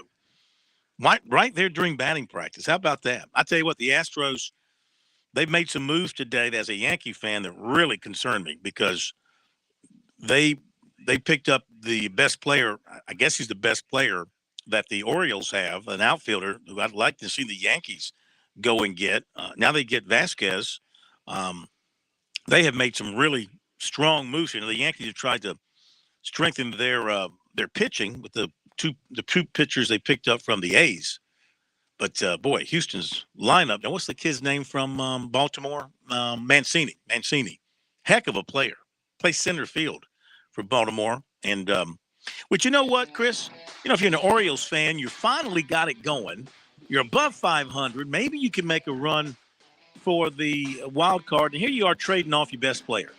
Yeah, that's a shame because you're right. And we were joking about this way early in the season that they were not going to be in contention, and they're not in the East. But, yeah, 51-51 going in, I guess, to today. Mm-hmm. Yeah, I hate to see them starting to sell off again. It's terrible. We'll talk with John Kosis about the Fireflies coming up after the break. On Point Weather is made possible by our friends at Palmetto Citizens Federal Credit Union on 107 The Point. And here's tonight's forecast. Budget this evening with a low temp of 75 tomorrow, much like today, with a high of 96 as our high temperature with a mix of sun and clouds. There is still a 20% chance we get a shower in the afternoon or evening. Wednesday, the rain chances double with a cloudy day and high of 94. I'm Brian Leonard with your On Point with local weather. When you're a military veteran with over 40,000 organizations trying to help you, it can be hard to find the right information. That's why AARP brings together valuable resources to help you navigate your options. AARP.org/veterans. With the free veteran employment and fraud prevention resources, caregiving tools, and access to discounts, AARP, on a mission to support veterans. Visit AARP.org/veterans today. With SRN News, I'm Keith Peters reporting President Biden is addressing the nation momentarily on what is reportedly a drone strike on al-Qaeda leader Ayman al-Zawahiri, killing him. Al-Zawahiri took over as al-Qaeda leader after Osama bin Laden's death in a U.S. raid. The strike, carried out by the Central Intelligence Agency, was confirmed by 5 people familiar with the matter. California officials say 2 bodies were found inside a charred vehicle in a driveway in the wildfire zone of a raging blaze that's among several menacing thousands of homes in the western U.S. Hot, gusty weather and the possibility of thunderstorms on Monday threaten to boost the danger that the fires will keep growing. On Wall Street, the Dow down by 46 points, the Nasdaq dropped 21, the S&P 500 declined by 11. More details at srnnews.com. If you're an avid shooter or you're new to shooting, Shooter's Choice is your paradise. A firearms specialty store with all types of firearms, ammunition, accessories, AR platform rifles, shotguns, hunting rifles, and much more. Shooter's Choice has the largest and best selection of firearms in the area. Shooter's Choice is the oldest, the most professional firearms dealer in the Midlands. They've served us for more than 30 years. Family owned, they've never let themselves lose that hometown feel. You go into Shooter's Choice, you'll get experts who hunt and shoot. It's not like some big box store. Their staff has decades of experience. You just won't get this anywhere else. From the classics to the newest cutting-edge products anywhere in the firearms world, they buy, sell, and trade firearms. They have an indoor firing range for handguns and hunting rifles. If you don't want to spend the gas money, hop on ShootersChoiceSC.com and shop online 24/7. Whatever you choose, Shooter's Choice will make it easy on you. In West Columbia at 944 Sunset Boulevard or online, ShootersChoiceSC.com. Make it your first choice, your best choice.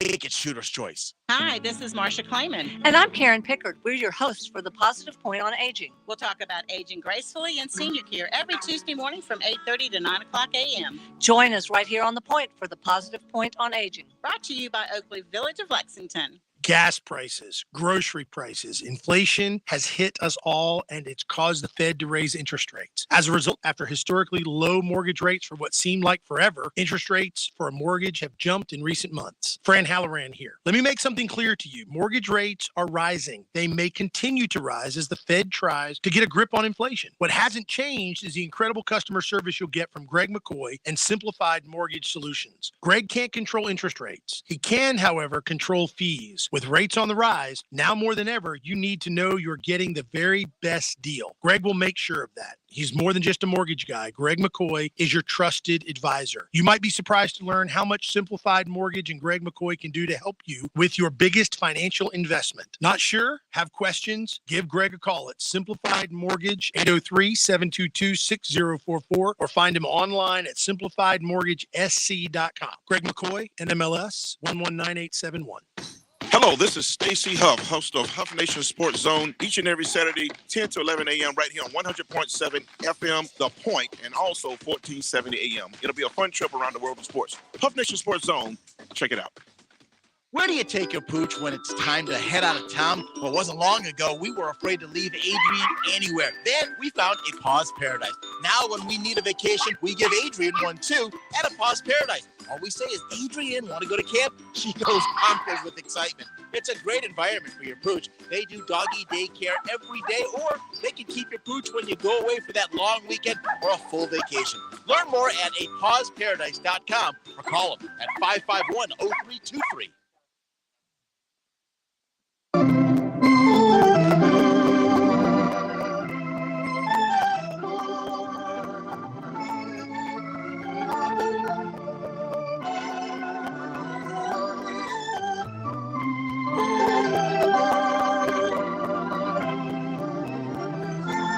All right, welcome back, everybody. It is time for our weekly visits with John Kosas, voice of the Fireflies out of Columbia, continuing to play good baseball, very much in the hunt.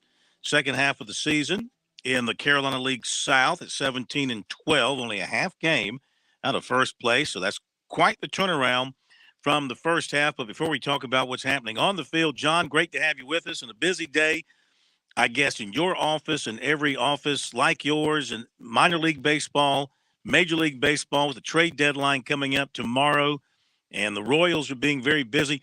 Does it impact your roster directly at all at this point?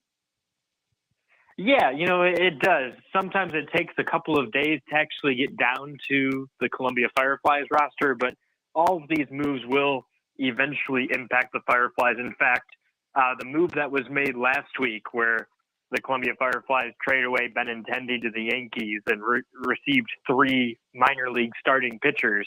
Those starting pitchers, 2 of them went to Northwest Arkansas in Double-A. One of them went to Quad Cities in High A. And what that means is, there are 3 pitchers on the Columbia Fireflies roster who have been doing pretty well recently. And because now guys are filling in higher, it means that there's not as much urgency to call up Ben Kuderna, Frank Mazzucato, and Shane Panzini. So those 3 will likely be staying in Columbia for this entire playoff race, hopefully for Fireflies fans, because they've really been hitting the ground running, particularly these last couple of weeks. Last week in Kannapolis, the Fireflies split, and 2 of those 3 wins belonged to Mazzucato and Ben Kuderna. Do the players, even at this level, get a little nervous around trade deadline time, knowing that the Royals are going to do something, and they reach down into the organization for prospects to ship to other clubs? They get a little tense, a little tight. It depends on what the person's situation is. Anyone that was picked in last year's draft class just became eligible to trade. Like, it's 1 year after you get drafted and signed. So some of those guys, I can't remember the exact date that Mazzucato signed, but he's not eligible to get traded until a year after he signed. So those guys have nothing to worry about. Now, one thing that they might be a little bit more worried about is, when you go up through the farm league, it's kind of like going with your college buddies from your dorm, or growing up with your high school best friends. So a lot of these guys know Michael Garcia, who made his major league debut a week or 2 ago. And they'd hate to see him traded because the Royals are trying to shift around their 40-man roster. Now, Garcia's not on the trade block, and he hasn't been traded or anything, but that's just a good example of a guy who played in Columbia last year, who I'm sure, everyone has their price. If someone were to say, Michael Garcia straight up for Juan Soto from the Washington Nationals, how do you say no to that, right? No, absolutely. Send him the whole roster. Send him the whole Columbia roster to get him. You want our right, exactly. You want our young guys? We'll send you the whole team. What's happening with the Royals and your roster right now, as far as this year's drafted players and getting them under contract, and I guess trying to get them into some? Are they getting them out to Arizona for some work, and then trying to send them down to some of the minor league teams, or they just hold off on that until next summer? So from what I understand, most of the draftees, all except for one, have signed now. Most of those 19 have already reported to Arizona, are taking their physicals. and are getting their first couple of workouts, which last year meant for Peyton Wilson and Luca Tresh and Anthony Simonelli and a couple of the other big names. For those guys, it meant that they were coming to Columbia within the next week. So I don't want to, report incorrectly or anything, but I imagine that means that we could be seeing some of these draftees here maybe as soon as by the end of this Charleston series, but I would imagine certainly by the next time the Fireflies are home near the middle of August. John Kostis going around the horn tonight with the Columbia Fireflies on a busy day in Major League Baseball with the trade deadline rapidly approaching. And John, from Kansas City's perspective, just as an organization, when you've got resources like, say, a Tony Pena Jr. and a Glenn Hubbard down managing and coaching on your level, do the front office guys up at Kansas City talk with them about possibly, hey, we're looking at bringing XYZ player in? What do you guys think? Or is it a situation when you get down to single A, you're just, here's who's going to play for you and just do your best? Yeah, I think they certainly talk through everything. And remember, those coaches are writing reports every single night. So every night, Glenn Hubbard says, hey, I know this is what the box score said, but, I really don't believe that this shortstop should have been charged with an error because of this or that. Or, hey, this showed up as just a routine 6-3 out, but this was a plus play. And this is a big league type of a play in the field because he typically focuses on fielding. But, Tony will say, I really like the progress he's making in his at-bat. He's standing up more. Or maybe he'll talk about a guy and say, I really believe that he's seeing more pitches. He's averaged 7 pitches per at-bat these last 2 weeks. That's going to translate into hits and higher that average eventually. So they certainly pay attention to what these guys are saying. That's why they're in that position. But I really believe that at the end of the day, these players, the statistics, the videos they see is what ends up speaking for itself, especially at trade deadline time. If you can see something that can help out the major league roster today, you're going to pull the trigger on that, even if it adversely affects a run for a single A club. In terms of when you've got resources like those two guys that we referenced in Columbia, do you think that is true across the landscape in your experience working through minor league baseball with all franchises, that maybe they do sort of trickle down to get some information from the lower levels, but when the rubber meets the road to distill what's going to best suit the major league team, that's where we've got to go? Yeah, I think those types of resources are available everywhere. Tony's background is very similar to most minor league managers, where it's a guy who played a couple of years of major league ball, just like Brooks Conrad last year for the Fireflies, and earned his way aboard as a utility player, a guy that really had to grind it out, understands what you got to do to get better, and they give him an opportunity for the coaching staff because of what he was able to do while he was in the organization. Now, I don't think there are Glenn Hubbards in every organization. Right. Glenn is a very unique guy. He's got 50 years of baseball experience, professional baseball experience at that. I don't think those grow on trees. So I think his wisdom and what he's able to bring to the table as a mentor to so many young middle infielders is something that Kansas City cherishes, and rightfully so. All right, last thing, we'll let you go. So, as I mentioned at the outset, just a half game back, and you got a huge 6-game set at home with Charleston beginning tomorrow, and you're right there tied with them for the lead in the South, and Kannapolis is the leader by a half. So all these games are now huge. It's got to be fun as a broadcaster, as a player, as a coach, manager. It's got to be fun to be involved in games in August that mean something, helps you get through the heat, helps that focus, probably going to bring more fans to the ballpark, and a little extra energy around the place. Oh, it absolutely is. And honestly, that's the case for all of August.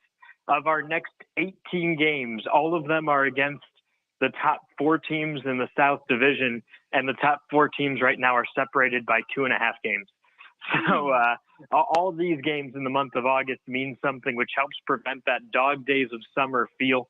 I know this weekend we've got 2 really big promotions going on that could even spurn some more fans and general interest. On Friday night, we're having back to school night and teacher appreciation night. So we're giving away a little bit of a cash prize to a couple of teachers who are nominated as being particularly impactful for their schools.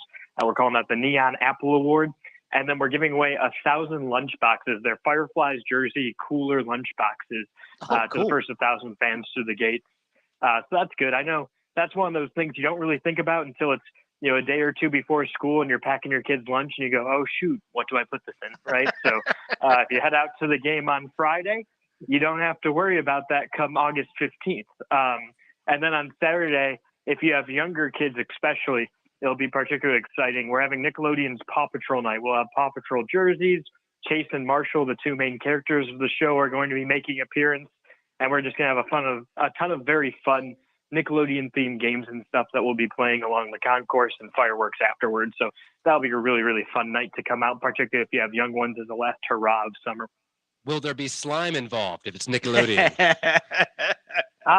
We might be able to work something out. Would you want to be the person getting slime? We might be able to work something out there. Without hesitation. And if you could see the grin on my face from ear to ear as a kid that grew up watching Nickelodeon, you can't even mention it without the possibility of slime. Yes, sign me up. I'm We more might in have favor. to work something out. Maybe a celebrity slime appearance. Yeah. I'm more in favor of $2 Miller Lite night on Tuesday. Okay, that's my favorite night of the week you got coming up. So you got White Claw Wednesday. So you got a lot of good stuff. Thirsty Thursday from Budweiser on Thursday. So good stuff. John, as always, my man, we thank you. Have a great week. We'll talk to you next week. Absolutely. It's great chatting with y'all. As always, Appreciate it, John. John Kosis, the voice of the Fireflies, with us here on Sports Talk. And what a turnaround for them. Remember how much we talked about them in the first half and how poor they were. Now they're 17 and 12. Yeah, they're playing some great baseball in this second half. You just hope they don't lose some of their guys to higher, go up to to a double-A baseball before the season is over. And he mentioned the lunchbox giveaway on Friday. The kids went back to school here in Florence today. Well, they need a lot of education in the PD. Get them started early. Yeah. Get them started early. We'll hit a break and hear from C.J. Spiller in just a moment. If you're looking to stay hydrated this summer, turn toward a southern favorite, sweet South Carolina watermelons. One slice is equivalent to a glass of water and is just as effective as sports drinks for hydration. If you don't believe us, you can ask the Palmetto State's top football teams. The SC Watermelon Association will be serving up slices after summer practice to keep our teams fueled and hydrated. Visit scwatermelon.org for all the details and look for ripe South Carolina watermelons in your hometown.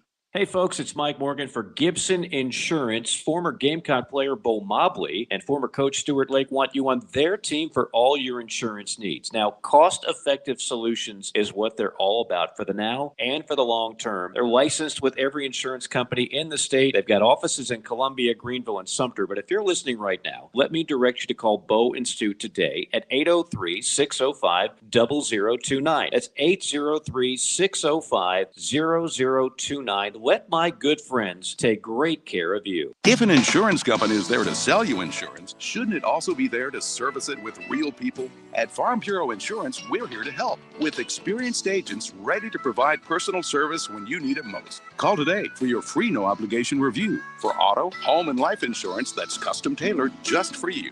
Whether it's home, auto, or life insurance, Buddy Bridges and Farm Bureau Insurance have the right policy for you. Call Buddy today in Lawrence County at 864-923-2174. South Carolina Farm Bureau Mutual Insurance Company, Southern Farm Bureau Casualty Insurance Company, Southern Farm Bureau Life Insurance Company, Jackson, Mississippi. Paw Patrol ready for action. Join the Fireflies at Segra Park this Saturday night for Nickelodeon Paw Patrol Night, presented by SCDSS and featuring appearances from everyone's favorite mighty pups, Chase and Marshall. These paws uphold the laws, and they'll be available to take pictures with kids from 6 to 8:30 p.m. The pups are fired up to see everyone. After the game, make sure to stick around for Fireworks Spectacular. Visit fireflystickets.com to get your tickets now.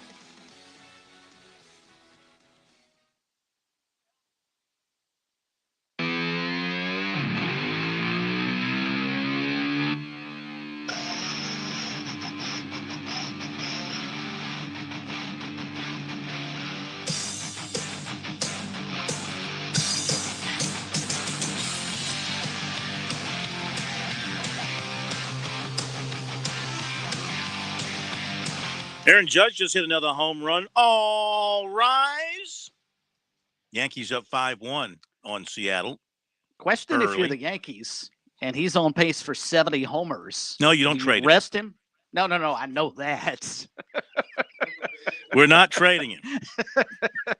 Kansas City, I'm sure, would send the entire roster to New York. Probably so. No. My question was, do you rest him down the stretch so he's ready to go into postseason and perhaps miss out on hitting 70 home runs in the season?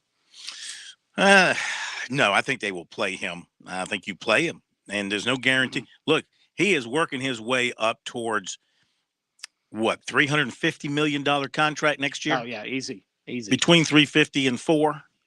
I don't think there's any question between the Yankees and Dodgers. That's who it's going to come down to. Maybe the Angels come down to those three. They're going to push the bidding will skyrocket in this particular case. Well, that's his 43rd home run on August 1st. Mm-hmm.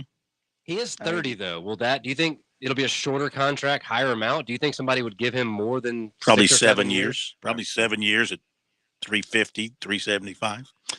All right. We heard from the Gamecocks, Clayton White. Let's go Clemson way. Tigers open up on Friday. Dabo Swinney will meet with the media Friday afternoon prior to their workout on Friday afternoon. C.J. Spiller going into year number 2 as the Tigers running backs coach, of course, and Tigers have a talented running back room, no question about it. A healthy Will Shipley will do wonders for their running attack. Here is C.J. Spiller. Will just picking up where he left off, honestly. I mean, he's very vocal. He came in with that. This is a kid that knows what he want to do in life, and he has his goals that he want to accomplish, and he doesn't get distracted from those. So, but at the same time, he does a great job of elevating his teammates' play, and that's what you want as a player. Can you elevate everybody else's play up to where your play is? And he does a great job of doing that. I mean, if you ever had a chance to watch him run rim sprints, I don't think he'd have lost one yet. He's always in the front. I mean, the kid has a very natural leadership skill. Coach, with Shipley and Pace, how are they 100%? Can you take us through what they've been? Well, I don't want to get into that percentage. I mean, they'll be ready for fall camp. I just know they'll be ready. How do you see their roles? How do you, in your mind, how are you dividing that up? I mean, me and the coaches, we do a great job of keeping count of all the reps. So I have a chart, which I know, how many reps they take each practice, and then over the time I kind of look at and kind of see what the numbers are. If I feel like, Shipley took a buttload, then I can kind of be able to let Colby or Marfa Man take some of the share off that. So I just have a system that that Coach Elliott provided for me that I kind of just go by, and that's kind of how I just keep the reps of that. But like you said, it's 3 great guys, and there's only one of us can run out there, and all those guys, they understand that. So it's a great healthy competition in there, and all those guys prepare as if they are the one that's going to run out there first. With Brandon running the offense now, do you think we're going to see a difference in the running game? To be determined. I can't be giving y'all the juice. Nah, the biggest thing is just everybody just getting on the same page. I think, obviously we know that, running the football is going to pay dividends, as you get later in the season. So, you want to try to establish that early. Coach, what did you learn from Rafa Man in spring when it was telling him? I learned a lot. He was very prepared, and he took advantage of the opportunity. And also, the thing about Phil is that, I'm pretty sure y'all guys that had some encounter with him, that he doesn't talk much, but this spring he was very vocal from a leadership standpoint. And and I told him, you the alpha dog in here. These young guys, they're gonna follow your lead. So, and he took that challenge and he ran with it. And he was very vocal, very demanding of the standard that's set in our room. And those young guys, they followed that. So I was very pleased with that, and I think and it kind of just really set the foundation for his summer, because if y'all haven't seen him, he looks great. He's in a great spot. He's poised to have a big year, and so we just got to continue to build on that. But just the vocal standpoint was what I really learned, because like I said, he doesn't say a ton, but I think this spring gave him opportunity to kind of really open up and really, I guess, bring his personality out, and he done a great job with that. All right, C.J. Spiller, and so much will be put on Will Shipley, and Will it should, because he's such a fantastic player when healthy. Think about it. If he catches that pass against Pitt last season, would have been a touchdown. and that might have turned that entire game around and maybe saved Clemson's season as far as the postseason is concerned, as far as the playoffs, making the ACC championship. But didn't happen, and you move on. He dealt with some injuries, but when healthy, I mean, he's a Christian McCaffrey type of guy, wouldn't you say, running and receiving. You look at his numbers from last year. He ran the ball 149 times, 5 yards a carry, 11 touchdowns, 739 yards. He caught 16 passes, 7.3 yards a catch, 116 yards, no touchdowns. So, a valuable weapon. Keep him healthy. Now, they do like the other guys, Pace and Maffa Man, as they call him. But Shipley's the guy that can be the real. Don't you think Shipley's the guy that can really make that offense go with his speed?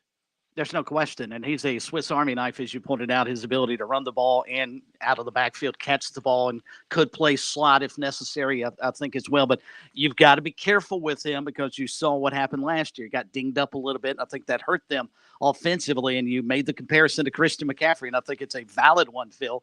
But it's also a similar circumstance. The Panthers overutilize Christian McCaffrey, and they can't keep him healthy because of that. I think, though, with Clemson, I really like Phil Maffa. I think they underutilized him last year. I think you give him more carries. You give Kobe Pace more carries. And you talked last week about DJ slimming down, and do they start running him more this season to go along with his passing ability? I mean, he was the third leading rusher for them last year. Do you want him to be your second or third leading rusher again this year, or do you back him off and allow that three-headed monster, for lack of a better term, lead the way on the ground for you? Yeah. To piggyback on what you were saying right there, Chris, totally agree. And I would fully expect to see the offense try to protect Shipley, in particular down by the goal line. Remember last year, they, as you're saying with DJ, they wanted to protect him, and you didn't really see any of those short runs at the goal line that we expected, or not as many as we expected. You thought it'd be more like a Cam Newton. Anytime you're inside the 5, you just hand it to him and just get the heck out of the way. I would expect this year to see a lot more goal-to-go situation handoffs to both Maffa and DJ so as to protect Shipley. If you're going to use him at the goal line, use him more in a passing situation. Tigers averaged 170 rushing yards per game last year, which is probably about 30 yards per game less than what they would like to hit. I'm sure they probably set about 200 yards as the magic number for them. But, Shipley, led the way, 739 yards pace, 641 yards, averaged over 6 yards a carry, did score 6 touchdowns. He can catch the ball, too. 12 receptions, 131 yards. But Maffa was the one. Now, Pace I like, but Maffa was the one when he got a chance to play. He seemed to have an extra gear and an extra little wiggle that I didn't know he had. And I could see him being an even bigger role player for them behind Shipley. The battle between Maffa and Pace, I imagine, for carries behind Shipley will be really intense in camp this month. I would think so. And how do you keep all those guys happy? To get them the football. They're just happy being at Clemson. But I think you're right about Maffa, though, because he runs angry. And I would love if you're Clemson, I think you've got to get him the football more. And who does that cut into? You're not going to cut Shipley's carries. So I think you're right that battle between he and Kobe Pace for the backup to Will Shipley is going to be an interesting one to watch in camp.